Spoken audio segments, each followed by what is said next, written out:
Motivation, rewards and motivation. There's a lot to be involved in the motivation. A lot of times, what motivates this person may be different than motivates this person, or what motivates me may be totally different than what motivates you. It really depends on a personality type, but really, as a leader, as a manager, you have to pay attention to some very basic concepts when it comes down to motivating employees or actually trying to get them to be motivated because really you don't own their motivation, they do. It's your job as a leader to stir that thing on the inside of them that gets them motivated. Praise from the manager, or maybe it's pride in the performance of the job itself, a pay raise, a promotion. It's not, believe it or not, all those things, they don't apply to every single person to motivate them to do the job. It really depends. A lot of times, some of us really have an intrinsic award, something on the inside of us that responds and motivates us. Surprisingly, sometimes it's the job itself. Sometimes it's a sense of achievement when you finish a portion of the job or some type of accomplishment or project being completed. It depends on the person as you go through. An intrinsic award, it depends on what that is compared from this person to another. I had a fabulous manager that I worked with. So we had basically I had my regular weekly meeting with her. And so she came in and literally at the end of the meeting, I had her entire department, 14 people, come in and we all sang happy birthday to her. And she had all the things in the outward sign. She was really pleased by it. But one of her staff members, her assistant director, told me, says, "Are you sure about this? She doesn't like anything public." He says, "Oh, everybody loves singing happy birthday to." So she says, "Can I talk to you for a minute?" As the party was closing. So she closed the door. She says, "Don't you ever do that to me again. I hate public acknowledgement." She didn't want to be recognized for a birthday or any type of award. She was totally turned off about any kind of person going publicly acknowledging her worth. That being said, I had to go back and reassess because with her, it was a totally different way to reward her rather than a public event. It was something very personal and very private with her as well. Sometimes people are totally different when it comes down to it.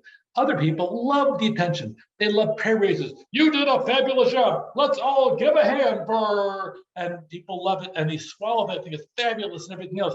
I am now promoted to the position of executive director from assistant executive director. Now I feel really good, and they do. It just depends as to how the person feels, whether they're motivated by internal rewards or external rewards, things that people can see on the outside. Just so you know, everybody's rewarded when they have health insurance. It doesn't seem like much to a 25-year-old because of the fact that 25-year-olds are totally indestructible. Nothing can ever step in their way between them and energy to do the next project. But when you're 40, 45, and 50, all of a sudden health insurance is a big deal. You start looking at, gee, I get sick every once in a while.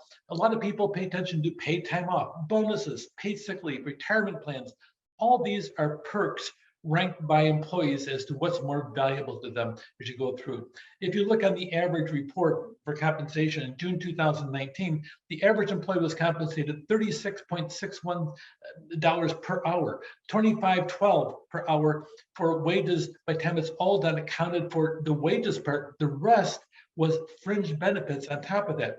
So we're going to talk about some of the motivational theories in just a moment, but there's three giants that I want you to know all about. Frederick Taylor, we called him the father of scientific management. You have to say his voice with a deep basso sound to it as you go through. The father of scientific management. Abraham Maslow, he created a thing called the hierarchy of needs. Rather, he didn't create it, he helped define it as you go through. And then Frederick Herzberg, very similar to Abraham Maslow, but he has a two-factor theory that's got its own unique twist to it. So these are the three. Normally, I don't talk about specific personalities, but these three deserve special recognition in the world of motivational theory because they're giants in the whole world.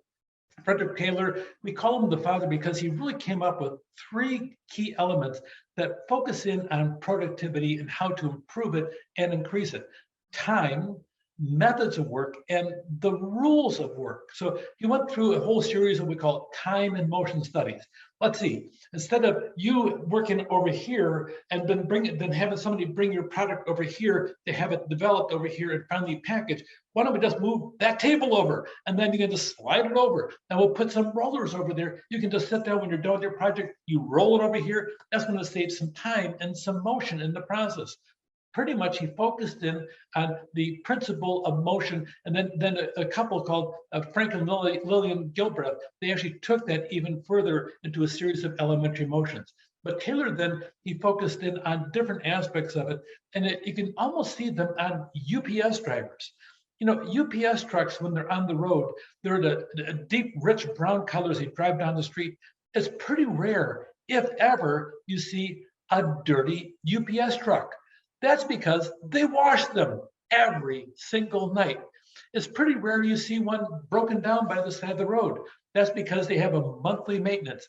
They follow the principles of scientific management, from the maintenance of the vehicles to the delivery of the package to the driver's behavior and everything they do.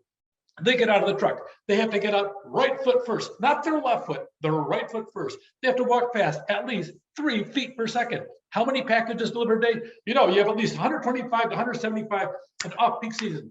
How do you hold your keys? Teeth up, third finger. They actually check to see if you're holding your keys up on a regular basis. One time, as I came out of college, the very first major job I had, I sat there and I worked in a retail store, Minnesota Fabrics. I was in the training program for 3 years before I got my own store.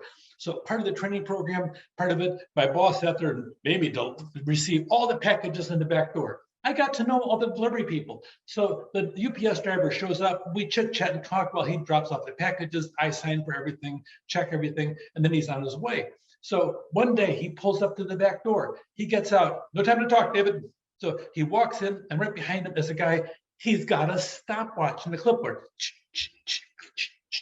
Check, check, check. He's timing him as to how fast he walked. I saw him, and Frank had an extra pep in his step that day. He had the keys properly and hold up with the teeth up in the third finger of his right hand. He did everything really well because he was being watched, because you're implementing the scientific management as to how to properly walk and how fast to walk as you go through. You know, to be perfectly honest about it, I don't know if I've ever seen a lazy UPS driver. I'm certain there's one or two out there, except I've never seen them, because they really do pep up their game, because they work for a company that watches how they work and they pay attention to it. So the 4 principles of Frederick Taylor, father of scientific management: study how the job was performed, go through, study it, find out exactly, gather time and motion studies, check different ways of doing this, then take those methods and make them into rules. This is how you do it. Hold the key up with your third finger, teeth up, not down, teeth up. And by the way, it can't be the fourth finger or the second finger. It's got to be the third finger. Choose workers whose skills match the rules, and then establish a fair level of performance and pay that goes along with it.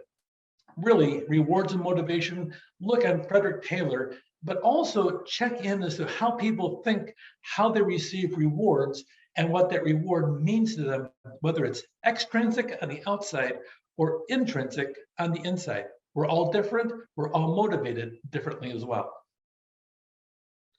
Take care.